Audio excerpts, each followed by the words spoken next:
Tashdile to all. Welcome to the virtual event of Freedom Hour, an online discussion hosted by Asia Freedom Institute, a non-profit organization that promotes democracy and religious freedom in China, Tibet. I'm Sakina Bhatt, the moderator/host for Asia Freedom Institute's Freedom Hour. Today, we will discuss on the much talked about book written by Alex Joske, Spies and Lies, How China's Greatest Covert Operations Fooled the World, with the author Alex Joske himself joining us from Canberra, and Asia Freedom Institute's founder, Kedor Okasang from Dharamshala. The book was released just last month. Welcome to Freedom Hour, Alex and Kedorla, and thank you for joining me. Thank you so much. Good. Yeah. Alex, firstly, congratulations on the book. It was indeed very, very informative, and glad that you are receiving a lot of positive response regarding your research. I now request Alex Joske to give his opening remark, but before that, let me do the honor of giving him a brief introduction. Alex Joske is an author and former senior analyst at the Australian Strategic Policy Institute. He has written for the New York Times, the Financial Review, the Sydney Morning Herald, and the Australian. His research focuses on the Chinese Communist Party's external influence and technology acquisition efforts, including intelligence, and the work of the United Front Works Department. He grew up in Beijing and is fluent in Mandarin Chinese. Over to you, Alex. Thank you so much to Asia Freedom Institute for putting on this talk. I really appreciate it, and I think it's such a fitting focus to have this Taiwan focused organization hosting this, because it's just such an important aspect to the kinds of operations and agencies that I study, and so my real sort of entry point to writing about any of this sort of stuff was when I was a university student at the Australian National University, and I'd spent a couple of years living in China, and I spoke Chinese, and then I came back to Australia and went to university, and I saw that the university's Chinese Students and Scholars Association was working extremely closely with the Chinese embassy, was trying to suppress dissident organizations at the university, was hosting rallies for the Chinese Communist Party and for welcoming Chinese leaders. And the heads of these Chinese student associations would actually go to the Chinese embassy and receive instruction and training from Chinese diplomats. So that was really my starting point. And it got me looking at this broader problem of how the Chinese Communist Party seeks to exert its influence around the world. And I think it's something that the Australian government now takes really seriously. It's something that governments around the world are no longer able to ignore, just because this problem is such a significant one. Just the other day in the news, you probably heard these reports that I think 11 candidates in the recent Canadian election were actually receiving illegal donations backed by the Chinese government. So this shows that the problem of covert influence, interference, espionage, harassment by the Chinese Communist Party is really a global one. And that I think anyone who cares about freedom and democracy, anyone who's concerned about human rights and freedom from interference needs to be aware of and understand and be thinking about how to respond to this problem. Thank you so much, Alex. I think that was a very nice way to sum up and give an overview of what we are going to delve into for today's discussion. I would now like to ask Kedorla to put forward his view or questions regarding the book Spies and Lies. But let me introduce Kedorla first. Kedorla is the founding president of the Asia Freedom Institute and non-resident senior fellow at the Atlantic Council's Global China Hub. Kedorla has held various senior leadership positions in the Central Tibetan Administration, including the Washington, D.C. representative for the Dalai Lama, special advisor to the former president of the Central Tibetan Administration, and the director of CTA's Social and Resource Development Fund. He was a candidate in the 2021 Tibetan presidential elections. He has a master's in law and diplomacy from the Fletcher School at Tufts University, Medford, USA, and a bachelor's in English literature from St. Stephen's College, University of Delhi. Kedorla, the screen is yours. Thank you, Sakina, and thank you, Alex. Good to have you on our program. Spies and Lies triggered for us so many questions, a really fascinating book. And over the next 50 minutes or so, we'll go back and forth amongst the three of us, looking at some key issues, some key areas of your book. So first of all, MSS, Ministry of State Security. So, we are somewhat familiar with its other sibling, the United Front Work Department. But MSS, Alex, what is this creature, and where does it sit in the overall Chinese intelligence apparatus? Is it similar, or how is it different from the United Front? And also, if you could tell us a little bit about how within the Chinese intelligence operations, how espionage and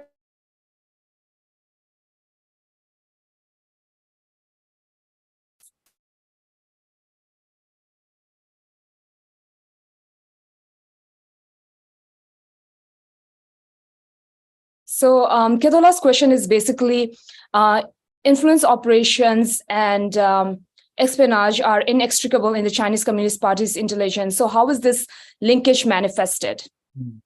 Yeah, thanks for the question. I think the best way to understand the Ministry of State Security is really that it's China's top civilian intelligence agency. It's responsible for catching foreign spies, collecting information on target groups, foreign governments, foreign dissident organizations. It's responsible for political influence operations against foreign governments and organizations as well. And it also primarily seeks to protect the political security of the Chinese Communist Party. So above all, this is the Chinese Communist Party's civilian intelligence agency, very much organizationally and in name inspired, I think, by the KGB, the Soviet Union's intelligence agency. So it combines both domestic intelligence and security work with espionage, foreign influence activities, and general foreign intelligence collection. But the United Front Work Department is a really interesting part of the CCP. It plays an important role in Tibet policy, in suppressing freedoms in Tibet, in co-opting Tibetan figures, but it doesn't seem to quite have the same degree of clandestine professional spycraft that the MSS does. So in my book, I've really tried to explore how these two things are related. And what I'm seeing is that the United Front Work Department goes around the world and inside China, builds up networks of people who are sympathetic to and aligned with the Chinese Communist Party. And this essentially operates as a kind of cover, a tall grass for this snake of covert operations, of spycraft, of MSS operations to take place in. So United Front Work really makes the work of the MSS that much easier. It provides a recruiting ground and an operating ground for actual espionage and intelligence operations. Mm-hmm. So why do you prefer to call it interference operations rather than influence operations? So that's a term that really comes from some of the debates that we've had in Australia. Part of the reason for using that word is that, all governments do influence work. There's nothing necessarily wrong about trying to influence someone, but the problem is when it becomes interference. And, in Australia, that's defined as influence that is either covert, coercive, or corrupting.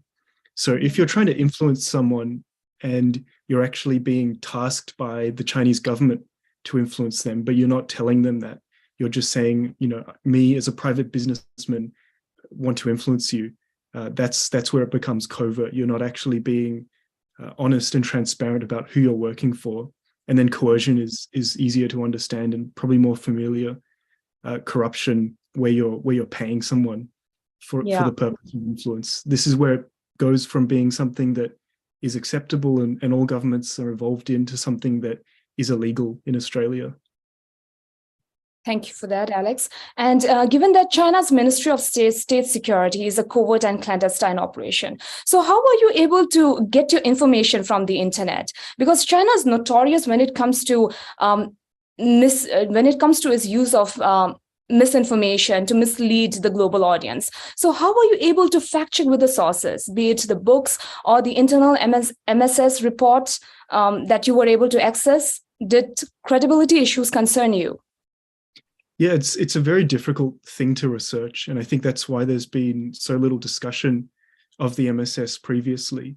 But my approach was really to try to focus on a few really solid starting points where I knew from, history, for example, from talks that people had given, from operations by the MSS that had been foiled by the FBI, for example, and made public, taking a few really solid starting points from there and seeing what I can find from that.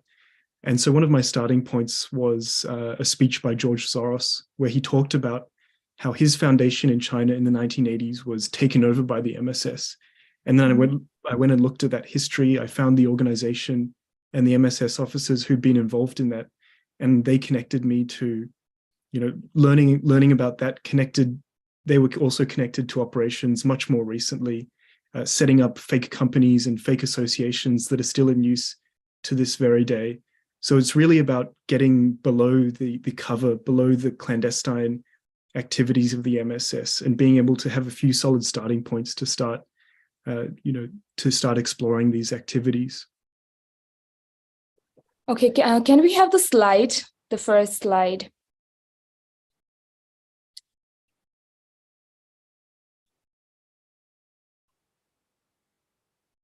Okay, anyways, in so many ways, Alex, in the West,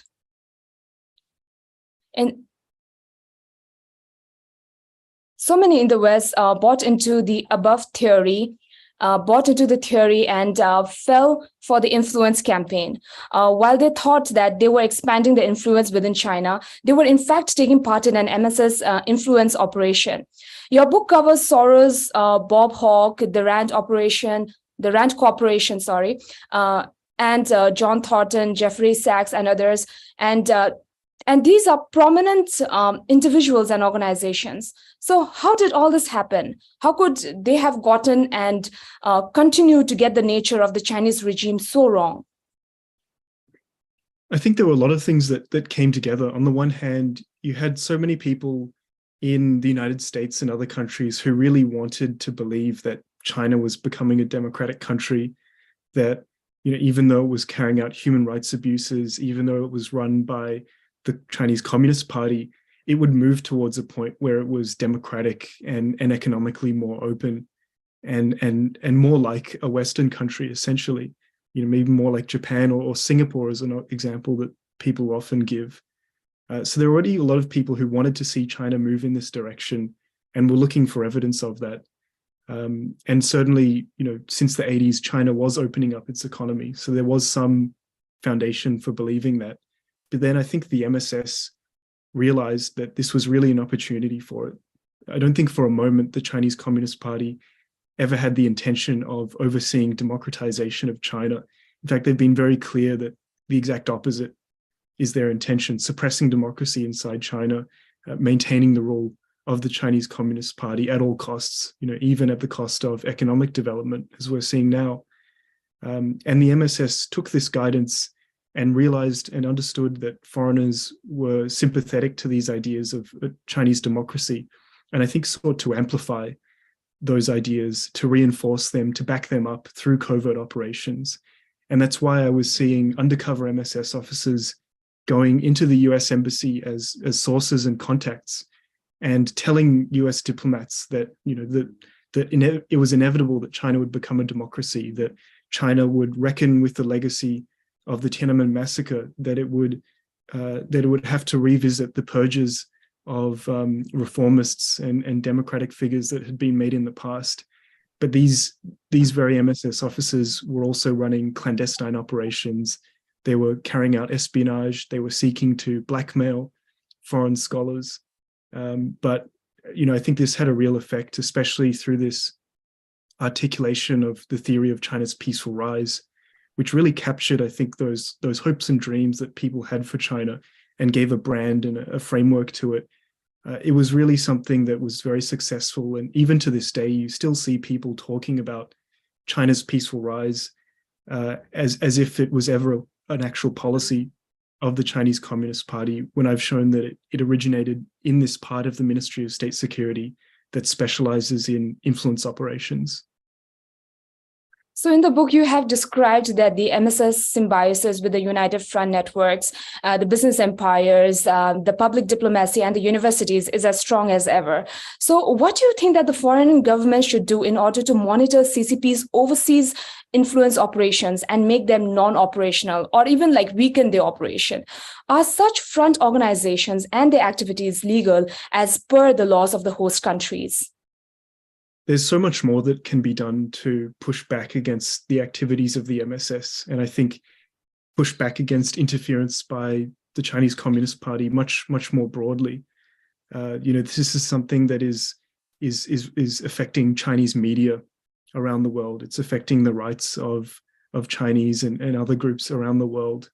You're seeing, people being coerced by the Chinese government in New York, for example, being spied on in New York. And this is something that just shouldn't happen and is clearly illegal.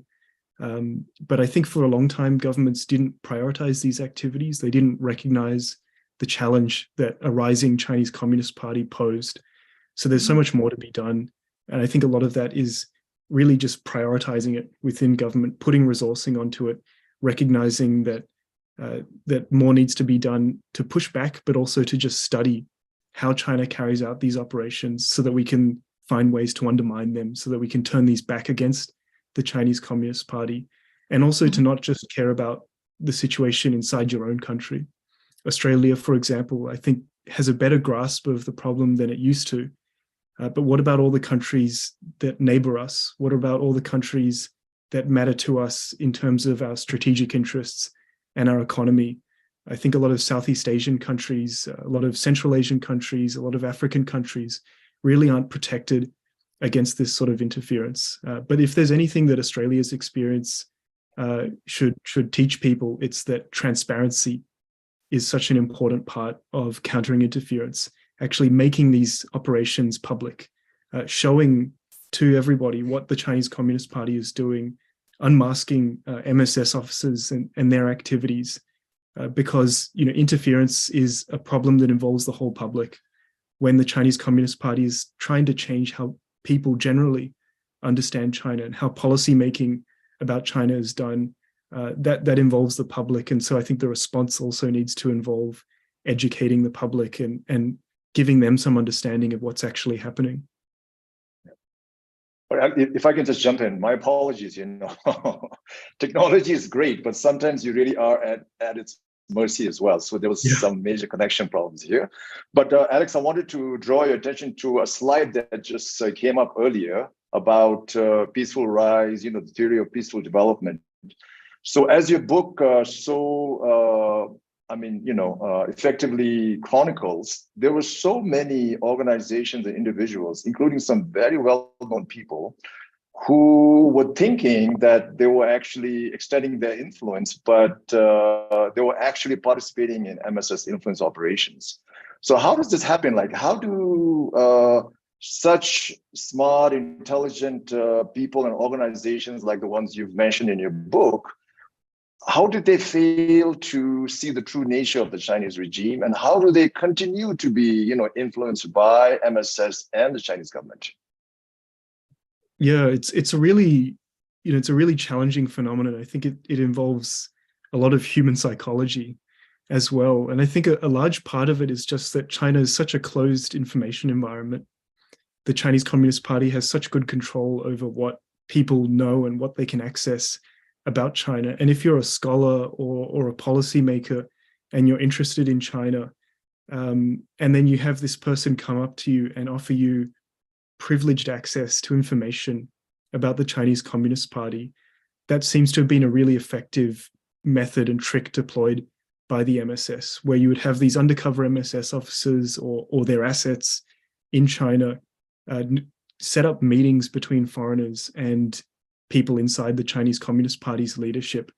And they would be told things about, how China was becoming a democracy, how the party wanted to liberalize and reform China, things that actually really, in some cases, contradicted what the Chinese Communist Party was saying publicly. But because they were being told this by people who they thought were trusted, who really were inside the tent of the Chinese Communist Party, who really understood its inner workings, I think to some people this really had quite a significant influence. It really was seen by them as a privileged and genuine kind of access to the inner workings of the Chinese Communist Party, when in many cases these were influence operations by the MSS and other intelligence agencies. Great. Let me pull up another slide. This is an excerpt from your book as well. This is the second slide.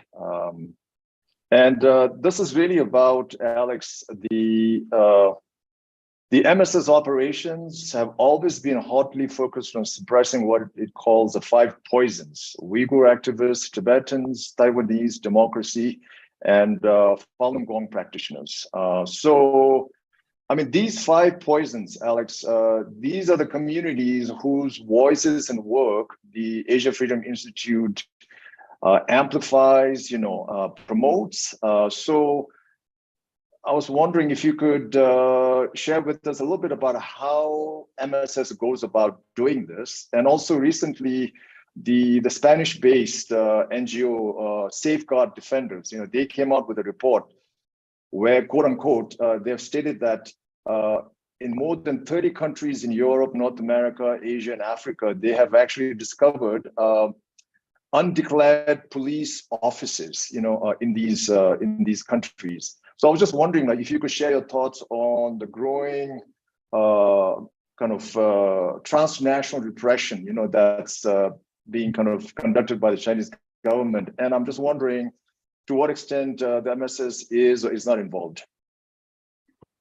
I think the MSS is heavily involved in these kinds of activities. And some of the recent prosecution cases in the United States are really quite striking examples of this. I mean, some of them are still in court, but at least it's been alleged that you have MSS officers working with people on the ground in the United States to not just monitor and collect intelligence on people, but actually to coerce and harm them because they're, one of the 5 poisons, because they're Tibetan activists, because they're democracy activists who are involved in the Tiananmen massacre, in the Tiananmen Square protests. But broadly, I think that the MSS's activities against these communities involve both sort of coercion, but also inducements. So on the one hand, while you have members of these communities being suppressed and harassed and pressured by the Chinese government, you also have people who the Chinese government will try to recruit. It will try to bring out,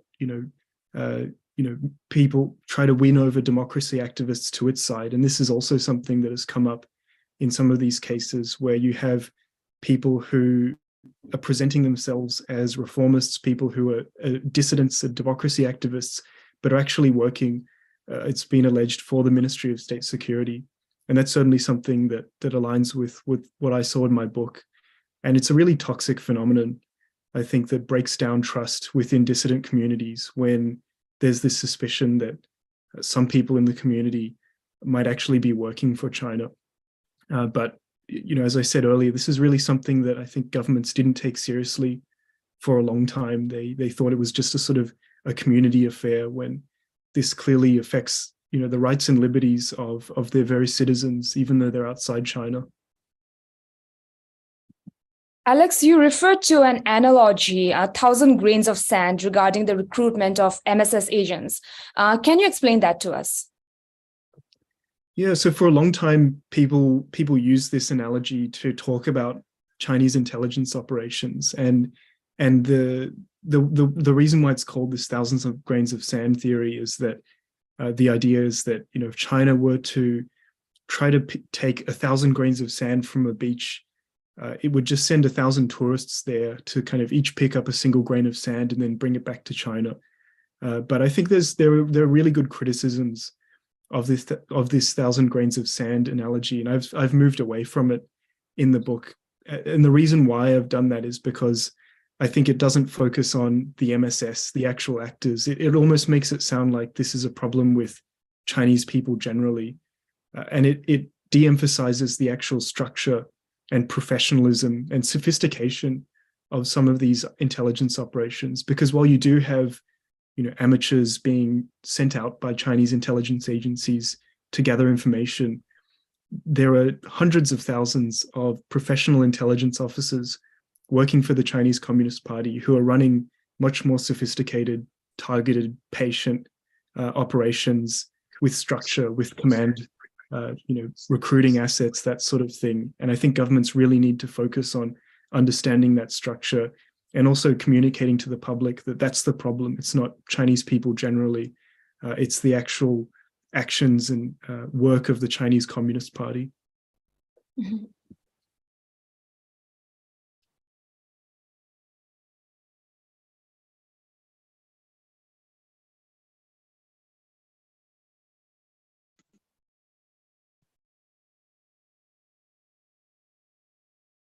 Yes, Kedala. Sorry, my connection is really quite problematic. Mm-hmm.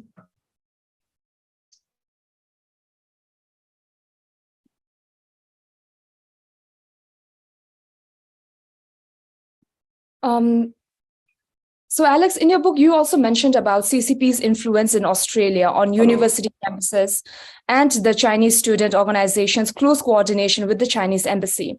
And there are these Confucius Institutes, China's soft power tool, which seeks to influence universities around the world.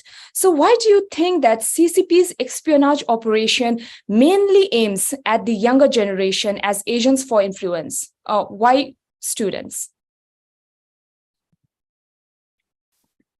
Well, I think they go quite broad. Connection. Yes.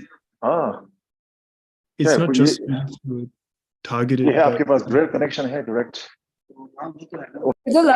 I think you need to put on mute. Yeah, it's not just students who are targeted, but they're an important part of it.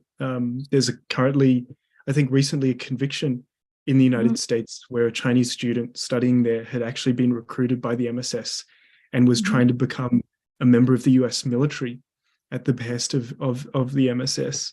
But because China for over 2 decades now has pursued this patriotic education campaign, it really has done a successful job, I think, of shifting the attitudes and shaping the attitudes of people in China from my generation, such that they really have a very different outlook to people of my mother's generation, for example, who were really much more interested and favorable towards the West, who were more pro-democracy, who participated in the 1989 Tiananmen protests. But at the same time, because China has such incredible economic heft, because it promises such wealth to the people who are actually willing to participate in these operations, it really also has a lot of success in, not just recruiting young Chinese, but recruiting ethnic Chinese overseas who have no history in mainland China, but also far beyond that to people who have no Chinese heritage, but are simply susceptible to bribery or other forms of recruitment. Mm-hmm. So Alex, Clinton's conception of China was a strategic partner. Bush cast China as a strategic competitor. Obama pursued a policy of strategic reassurance and engagement. Trump pursued a unilateralism over engagement. The current policy under President Biden is invest, align, and compete. So the PRC and the CCP sold the world and West China's peaceful rise and peaceful development and succeeded from Nixon to the Obama era in terms of US presidents. Where do you currently see China and MSS, like agencies focusing their energy, and how they have changed their approach as they now have to deal with a more skeptical, increasingly hardline policy adopted by the US and the West towards China, and also and also the threat of political interference is widely recognized? Yeah, I think it's really much harder for the MSS and the CCP generally to pretend that China aims to rise peacefully. or even develop peacefully. I think these ideas really have almost no currency in Washington, D.C. anymore. So the MSS is not going to have any luck, I think, in changing people's minds there. But that just means that it goes broader and it goes beyond the United States and deeper. So in the sense that if Congress is a much harder target for influence operations, we're now seeing, and this is something the US government has said as well, we're now seeing quite concerted efforts to influence local politicians and state governments in the United States, because on their own, they're very powerful organizations. They almost have their own engagement with China, but they don't have any understanding of China in most cases. It'll be going and targeting business communities that have a financial stake in China and have long histories of engagement there. And it's always going to be working on suppressing Chinese communities, influencing them, suppressing dissident communities. But while Australia and the US, I think, are in much better positions than they were previously to counter these activities, you can't say the same about very many other countries in the world. And this really is a global problem. You know, in my book, at the end, I give some examples of how there are MSS operations being exposed, you know, everywhere from, Northern Europe, Germany, Sweden, Japan, Nepal, even. It's really a problem that is international. And even if the MSS isn't going to flip American policy in substantial ways, it can still have a lot of success in other countries that really matter. Mm-hmm. So, Alex, in your book, you also talk about how the Buddhist institutes are being used to collect funds for the MSS and to create a Sino-Site Buddhist system. So why do you think that the target groups are ceding to CCP's idea of one China policy when it is very clear that during the annual gathering of South China Sea Buddhism Roundtable, there is a little focus on Buddhism and is more designed to promote the party's political vision? So do you think that China's neighboring countries are aware of such influence operations and are intentionally making an oversight of the severity? If yes, then why are they doing that? Yeah, it's really quite an incredible thing. And I didn't expect to see, the MSS behind the construction of one of the world's tallest Buddhist statues on Hainan Island and backing the development of China's International Buddhist Academy, where you have monks from across the region going for training at an institute that has clear but covert connections to the Ministry of State Security. And again, these parts of the MSS that specialize in influence work. And as you said, this is being used to try to win monks over to China's position on foreign policy matters. This is not a spiritual venture. It's a cynical political agenda that these individuals are pushing. And it's also something that the MSS is doing because they recognize the importance of Buddhism in many countries in Asia, and the fact that also Buddhist monks and leaders are well connected politically. So it seeks to use them as a channel for political influence. As for why these activities haven't been halted, I think it again goes to that point that so many of these countries in Asia are susceptible to influence from the Chinese Communist Party. They don't really understand, I think, the challenge that it poses. They haven't made the same shifts in their China policy that the US and Australia have made. And I think it's also, they probably don't really understand what China is doing in the space of Buddhism. They probably don't recognize that it's how serious a problem it is. And it's also probably an area where some governments, aren't sure how they should get involved. You don't want to try to regulate religion too closely as a government, right? But at the same time, you can't just let the Chinese Communist Party influence and manipulate your religious leaders. Yeah. So could you elaborate on how China is trying to create a Sino-Site Buddhist system and reinventing communist China as the sole global axis of Buddhism? And how can countries like India and Buddhist spiritual figures like the Dalai Lama counter China's Buddhist influence activities? Yeah, so it's sort of, if you go back to the heart of it in the Chinese Communist Party, this is, of course, an atheistic party that doesn't believe in religion. and it places the whole area of religious policy under the control of the United Front Work Department. So the same agency that runs a lot of influence work around the world. So all Buddhist leaders in China are essentially approved and reporting to the United Front Work Department. And China's Buddhist Association, for example, officially reports to and is supervised by the United Front Work Department. So there's really almost no space between senior Chinese Buddhist leaders and the Chinese Communist Party, because they owe their legitimacy in the Chinese system and their success to the blessing of the Chinese Communist Party. So this means that organized religion in China, approved by the state, is really very tightly controlled and there for use as a tool in influence operations. So what this means is you have top Chinese Buddhist leaders essentially speaking as if they're communists. You have a vice president of China's Buddhist Association saying that Xi Jinping's speech to the 19th Party Congress is a modern day sutra, and that that he's been hand copying it, a dozen times as a way of generating merit. Talking about the Chinese Communist Party as if it's part of Buddhist doctrine. So clearly not actually following Buddhist practice. And what they're doing is, because China has so much funding, because it's just a large country, and because it engages in so much state-led religious diplomacy, inviting monks from overseas, giving training to them, it's really having a lot of success, I think, positioning itself as a center for Buddhism around the world. And there's so much more that other countries can do. India can do much more to really go back to its heritage as the birthplace of Buddhism and build up international Buddhist institutions inside India, which is something that China has been really successful at.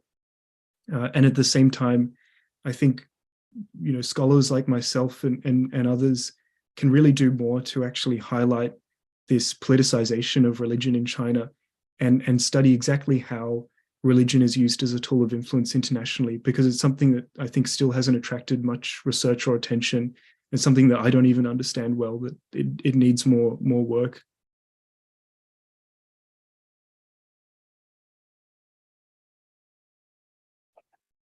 Alex, again, I apologize. This is quite embarrassing because this is something over which I have absolutely no control, because the connection just keeps coming and going.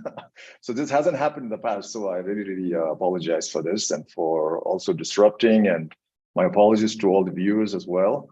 So let's talk about open source intelligence, right? And you talk a lot about this, Alex, in your book. And this was something which I wanted to just discuss with you a little bit more, because one of the most significant and traumatic events for Tibetan Buddhists in the past, I'd say 25 years, has been the abduction of the young 11th Panchen Lama in 1995. And this was, just right after the little boy was recognized as the next Panchen Lama by His Holiness the Dalai Lama, as well as all the Tibetan people. And the Panchen Lama, as Alex, you probably know, is the second highest ranking Tibetan spiritual leader. And so right after, the child was discovered and selected, then they disappeared. He and, his entire family, and also some of the senior monks who were involved in his search process. So how is it possible that in a country of over 1.4 billion people, how can a group that big can stay disappeared for so long? So I'm just wondering, can open source, intelligence gathering, can this be in any way a help in terms of gathering information? Where could this young man now, who's now in his 30s, where could he be now? Where could the family be? I mean, are they still alive? So if you could just walk us through a little bit about how you do open source kind of intelligence gathering, and whether this is a kind of a proper, maybe a viable tool for Tibetans, and especially on this issue. Yeah, I mean, it's it's a terrible incident, and it's something that would be challenging to study with open source research, but it really depends on what sort of information is available. But I presume in this case, they would have changed his name and given him a whole new identity, and that would make it so much harder to track. But there really is an incredible amount of information out there about China, about its activities in Tibet, about its policies towards Tibet. And, even if we probably can't use open source research to uncover the whereabouts of the Panchen Lama, we can still use open source research to shine a light on human rights abuses, on suppression of religion, on intelligence work, as I've focused on. And a large part of that, I think, is that the Chinese Communist Party spends so much time speaking to itself. This is an organization of 80, 90 million members, and it has its own newspapers, it has its own websites, because it has to send out directives publicly, essentially, because there's no other way to speak to that many members and all the different organizations and layers of the Chinese Communist Party.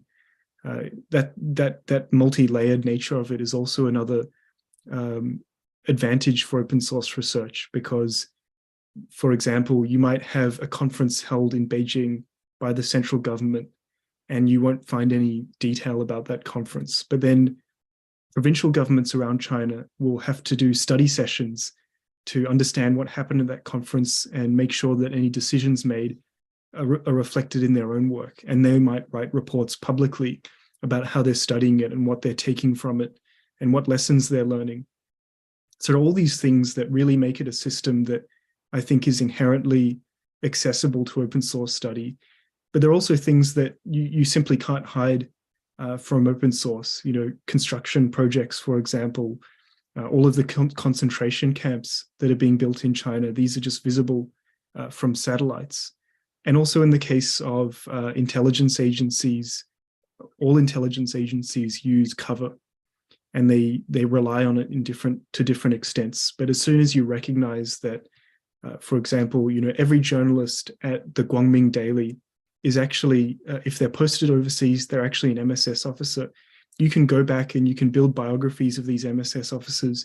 You can see where else they pop up, the kinds of people they interact with. So identifying different forms of cover is also a really powerful tactic. Mm-hmm. Yeah. So Alex, your discussion, Kedola. So if I can maybe take you a little bit closer to your home country, Alex. So Australia. Sure. So Australia has, in the recent past, really borne the brunt of Chinese influence operations and malign, Chinese activities.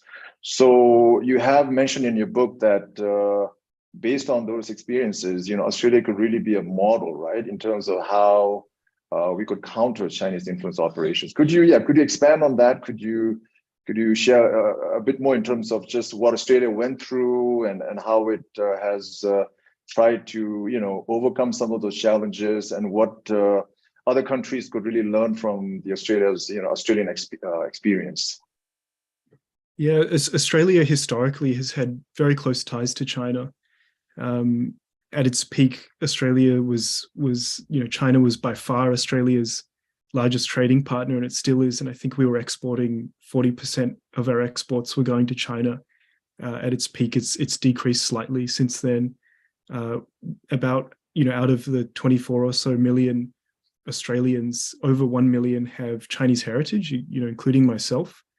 And there was a huge wave of migration from China to Australia around the time of the Tiananmen massacre. So you have very large Chinese communities, very close ties to China economically. And I think a lot of Australians really viewed China as our economic future and thought that China had gotten us through the global financial crisis in 2008.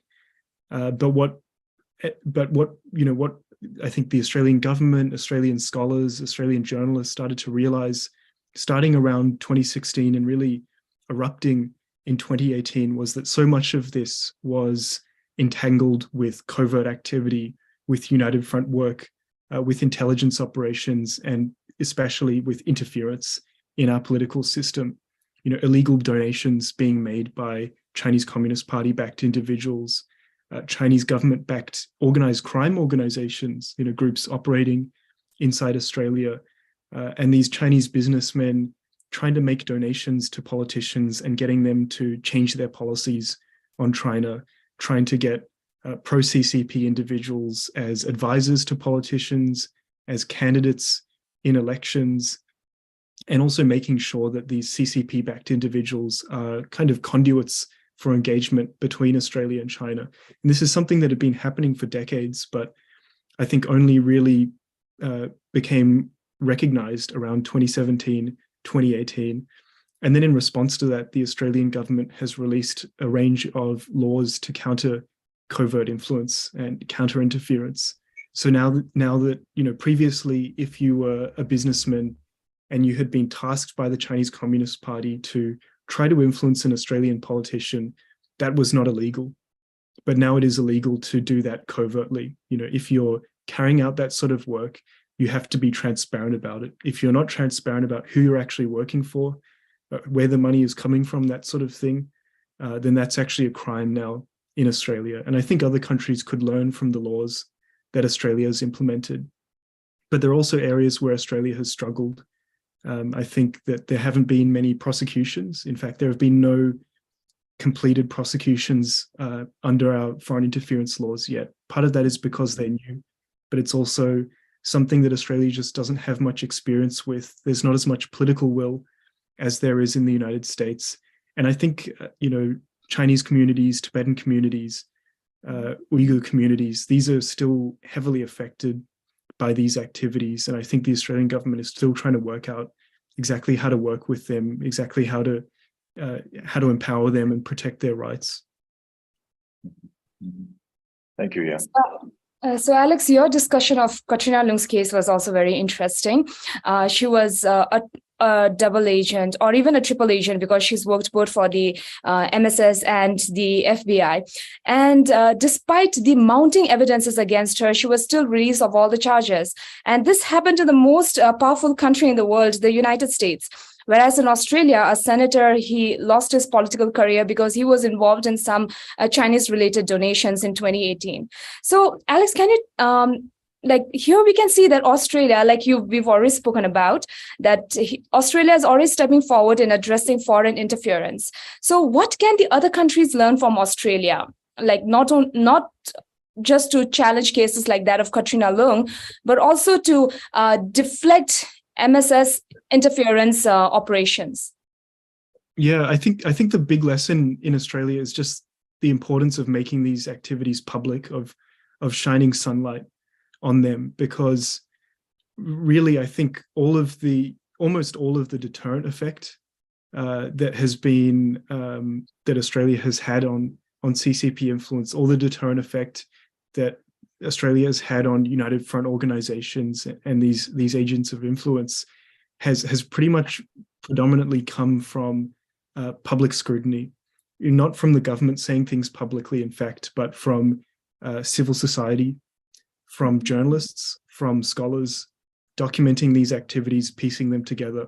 So I think it's unfortunate that the Australian government hasn't come out and said more about this. The UK government has recently, earlier this year, actually named a political donor as an agent of the United Front Work Department, which is really unprecedented, but we don't get as much public statements from the government in Australia, which is a shame. But, at least we have a very successful and active civil society and media that is still free and has had a lot of success in reporting on these issues, despite very strict defamation laws in Australia.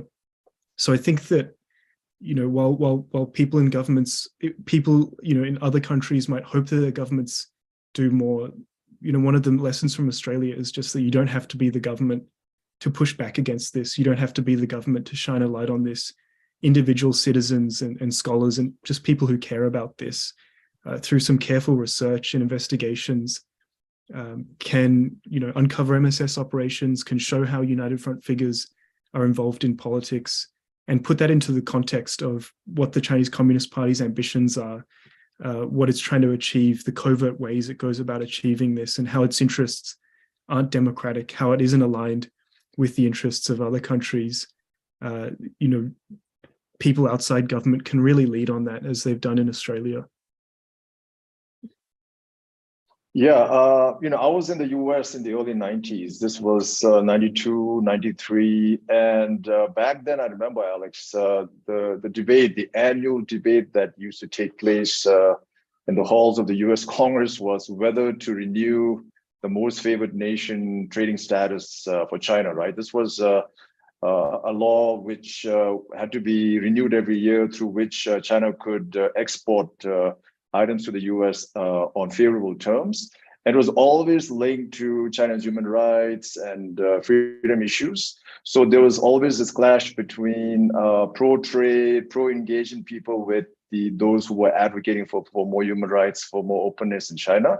And of course, a decade or so later, China also gained entry into the WTO. So what I'm seeing, Alex, is even though I think that battle was won by the PRC, and I think they free rode, the whole global system, as the former President Obama said. But what I'm seeing now is the pro-trade, the pro-engagement, that faction, that lobby is now replaced by the pro-climate people, So we have people like American politicians like John Kerry and others who are now really lobbying extremely hard to make climate change the center of US foreign policy and make that more important than anything else, right? Trade, human rights, democracy. So I'm wondering whether you see China and its various agencies like the MSS, United Front, really trying to exploit that and drive a wedge, so that second time round as well, they kind of they get to free ride, and then they're able to continue to do what they're doing. So I see this really worrying development, which I think we're now seeing both in US as well as in the West in general. Yeah, so it's a really important point, and I don't have a good grasp of the full extent of MSS involvement in that, but I have seen examples. Some of them are in the book of the MSS getting involved in promoting clean energy cooperation and climate change dialogue between China and the US and other countries. And you can actually see much more recently, one of the MSS front groups I write about in the book, this China International Culture Exchange Center, entirely run by the MSS, specializing in a lot of political influence operations. It's been setting up a lot of activities around this theme of green energy, renewable energy, climate change. So this is clearly something that they recognize as a tool to divide Western countries and split, sort of their actual interests from that goal of pushing back against climate change. So I think, and it's having a lot of success in some countries, but what people need to recognize, I think, is that China explicitly doesn't separate these issues. You can't have climate change cooperation with China and then seriously stand up for human rights and protect the integrity of your political system from interference and protect technology from being stolen. China is explicit about the fact that it doesn't allow other countries to separate these things. If you want climate change cooperation with China, it's trying to put you on its own terms and force you to accept all these other things and compromise on your core values in that process. And I don't think we should be seeking to bribe China into climate change cooperation. If it really cares about climate change, it should be doing it out of its own interests. It shouldn't be asking us to give up human rights, to give up the integrity of our systems and our minority communities in exchange for cooperation on climate change. And this is something where I think all governments should really get together and have a clear and consistent policy on, because it's not going to work if countries are doing it individually. Yeah. So lastly, Alex, how do you see Xi Jinping's third term? Do you see hope and possibilities for change? Yeah, the party congress was surprising to me. I expected Xi Jinping to come out of it as a winner, but I didn't quite expect him to come out that powerful. With a Politburo standing committee that he has really handpicked and removed anyone who I think has serious political power and might disagree with him. And then, I'm most interested in intelligence and influence work, and there were really disturbing developments there as well, where for the first time in history, the head of the Ministry of State Security has been promoted to a position where he can oversee the whole security and intelligence apparatus of the Chinese government.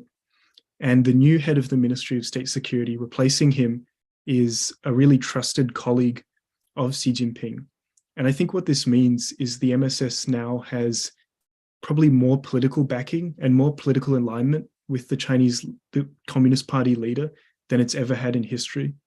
This means that it's going to be empowered to be much more aggressive overseas. It's going to get more resourcing. It's going to have more ability to force other parts of the Chinese government to help out in its operations, to provide cover, for example, to help set up meetings, to help set up opportunities for the kinds of coercion and influence and intelligence gathering that the MSS specializes in. So I think this is really, setting the ground for the MSS to be even more worrying than it already is. Well, thank you, Alex. This has been a really fascinating discussion. I regret the tech disruptions that we had, in between. But just one final question in terms of, so the book is out there. I recommend everybody to, grab a copy, and it's available on Amazon. But what's next for you, Alex, in terms of, are you working on another book, or in terms of where your research might, take you in the next few months and years?